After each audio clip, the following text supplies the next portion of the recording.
दोस्तों, अगर आपको पता लगाना है ना कि पिछले 10 साल में लोगों की इनकम बढ़ी है या घटी है, तो इसके लिए एक सर्वे आता है, सरकारी सर्वे होता है ये कि इंडियन कंज्यूमर इकोनॉमिक सर्वे। मैं उसकी स्नैपशॉट लगा रहा हूँ। अगर उसकी मानी जाए, वो अलग-अलग एरिया पे अलग-अलग एरिया में एनालाइज़ करता है और बताता है कि 60% इंडियन है ना, जो नीचे के 60% गरीब इंडियन है, उनकी इनकम घटी है। अगर जो सबसे नीचे 20% है उनकी तो 50 से 55% तक इनकम घटी है, जो सबसे गरीब है। उससे 20 से 40% वालों की 30% घटी है, ऊपर से 40 से 60% वालों की 15-20% घटी है। हाँ, बाकी के ऊपर के जो 40% है उनकी इनकम बढ़ी है। 40% में जो सबसे टॉप है, जो अमीर आदमी है उसकी जरूर बढ़ी है। उनके प्लाटों के रेट बढ़ गए, उनके कंपनियों के रेट बढ़ गए, बट नीचे का 60% ज्यादातर जनता की इनकम गिरी है। ये सर्वे है और ये सर्वे आप भी कर सकते हो। सर्वे कैसे कर सकते हो कि आप अपने गांव गवांड में पूछिए कि आपके सैलरी कितनी बढ़ी है। किसी ड्राइवर की आज से 10 साल पहले क्या सैलरी होगी, वही 10, 12, 15 हजार। आज क्या है, आज ही वही 10, 12, 15 हजार। आज से 10 साल पहले जो कि 10 हजार की जो वैल्यू थी, आज के टाइम में उसकी वैल्यू 16 हजार के बराबर है। 2014 में अगर 10 हजार है, तो अगर आज उसको 16 हजार मिले हैं ना, मिले, तब समझ ले उसकी सैलरी नहीं बढ़ी, बस उतनी की उतनी है जितनी वो पहले थी। क्योंकि अब भी 16 हजार में उतने सामान आएगा जो 10 साल पहले 10 हजार में आता था। ठीक है, एक तो ये डेटा हो गया। और दूसरा, बेरोजगारी का क्या हाल है। एक इंटरनेशनल है लेबर ऑर्गेनाइजेशन ILO का डेटा आता है, वो सर्वे करती है। 2000 में सर्वे किया था, 2024 में सर्वे किया। उनके हिसाब से 65% लोग बेरोजगार हैं इंडिया में। जो 2000 में 35% थे, आज 2024 में 65% लोग, जो इतना गलियों में जो दिखते हैं ना खड़े हुए लड़के, रोजगार, उनके पास रोजगार नहीं है। और उन रोजगारों में ज्यादातर नंबर वही है जो 25 से 20 से लेके 35 साल तक के बीच के जो मेन लोग हैं, जो काम करने की सबसे बड़ी एज होती है। 83% वो लोग हैं। मैं ये सर्वे लगा देता हूँ। उन सर्वे के बारे में आप खुद चेक कर सकते हो कि ये सही है या गलत है। ठीक है ना। ये डेटा होता है समझने के लिए, जैसे आप किसी चीज का पता करते हैं, आस पड़ोस में देखते हो, इधर उधर देखते हो, तो ये पूरे देश में हर जगह चेक करते हैं जाके, काफी जगहों पे। ऐसा नहीं है सारा 20 हजार का सर्वे इकोनॉमी का सर्वे का इनका अपना अलग हो। तो ये हालात हैं देश के। इन्होंने क्या क्या कारण हुआ, ये इन्होंने जो नोटबंदी कर दी, विरोध किया हम लोगों ने उसका। फिर क्या किया लोगों ने, नहीं नहीं नहीं नहीं कुछ नहीं रहे, इंटेंशन तो ठीक है मोदी की, वो काला धन। अबे काला धन नहीं आता। आज तक इकोनॉमी किसी ने भी नोटबंदी करी, 7% से ज्यादा काला धन वापस नहीं आया, एक अच्छे से देश में भी नहीं आता। हमारे देश में तो इतना करप्शन इसमें बिल्कुल नहीं आ रहा था। 98% एज इट इज आ गया। कहता चलो इंटेंशन खराब थी। उसके बाद हाथों हाथ टिक्का GST का लगा दिया। और उसके कानून के 97% रूल चेंज करे, कभी ये कर कभी वो कर। छोटे बिजनेस मर गए। छोटे बिजनेस जो लोकल पंखे बनाते थे उनसे नहीं हो रहा ज्यादा सर, मरे, उनका फायदा बढ़े, क्यों लोग फिर कंपनी वाले पंखे लेने लगे, महंगे ले लिए, बटने लगे, बिजनेस का घाटा हुआ। तीसरा, लॉकडाउन के टाइम में कहा था ये लॉकडाउन मत लगाओ, इस लेवल पे मत लगाओ, आप अच्छे से नहीं लगा रहे।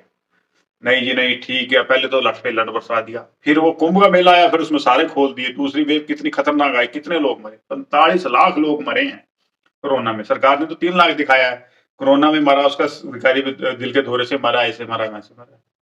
पर भास्कर की ये रिपोर्ट थी कि उसने ये डेटा निकाला कि पिछले साल कितने लोग मरे थे, इस साल कितने ज्यादा लोग मरे हैं। तो मतलब जो ज्यादा लोग मरे हैं, तो उसमें ज्यादा सा चांस है कि वो कोरोना से मरे। उसके हिसाब से सरकार ने उसके ऊपर छापा मरवा दिया। तो ये कुछ इकोनॉमिकल चांस थे जिसके कारण देश की इकोनॉमी डूबी है अच्छी खासी। दूसरा, मिसमैनेजमेंट है, ये चल रहा है, वो चल रहा है, वो तो इसका तो अपना चलता ही रहता है। ये तो है ही।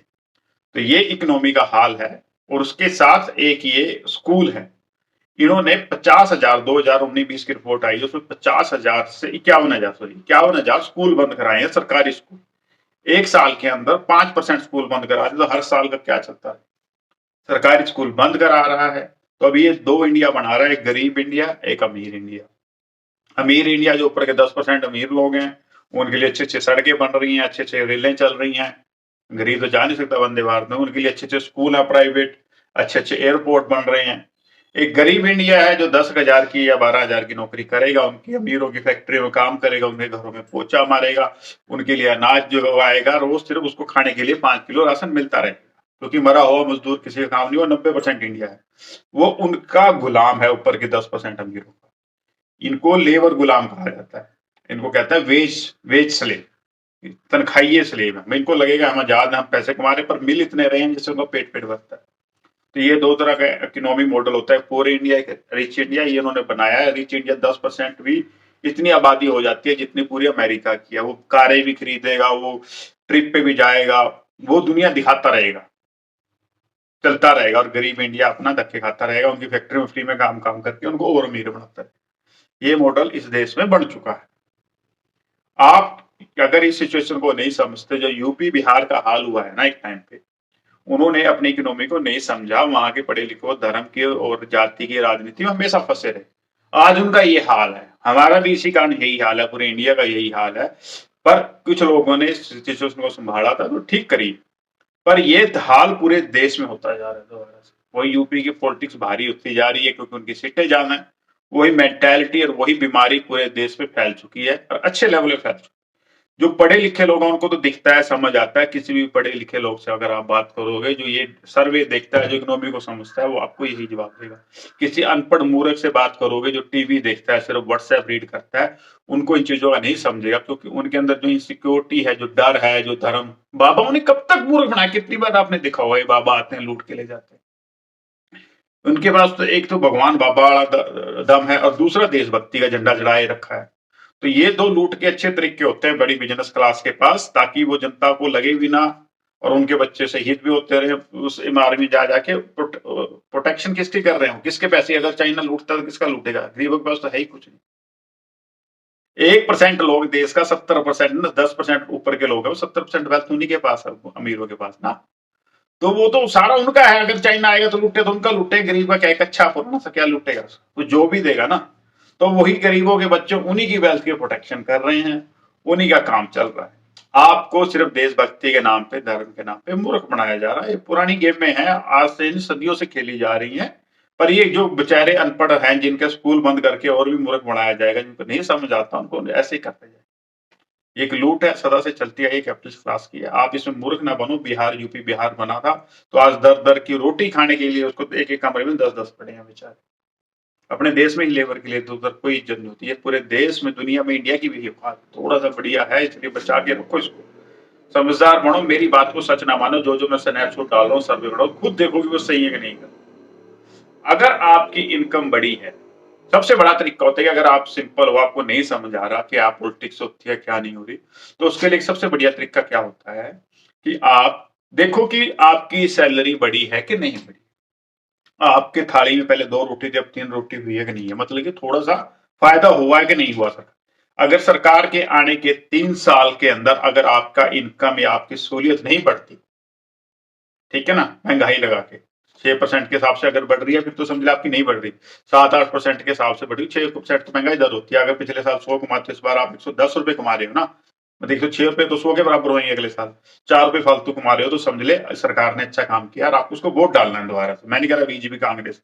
अगर आपकी सैलरी बढ़ी है, अगर आपकी इनकम 100 से 110 रुपए हुई है एक साल के अंदर, इस स्पीड से बढ़ी है, 7-8% के हिसाब से बढ़ी है हर साल से, तो उस सरकार को वोट डालो। अगर ज्यादा लोगों की सैलरी बढ़ेगी तो ज्यादा वोटें मिलेंगी। जिनकी नहीं बढ़ी वो दूसरी को डाल दो, कोई और को डाल दो, ताकि चेंज आए।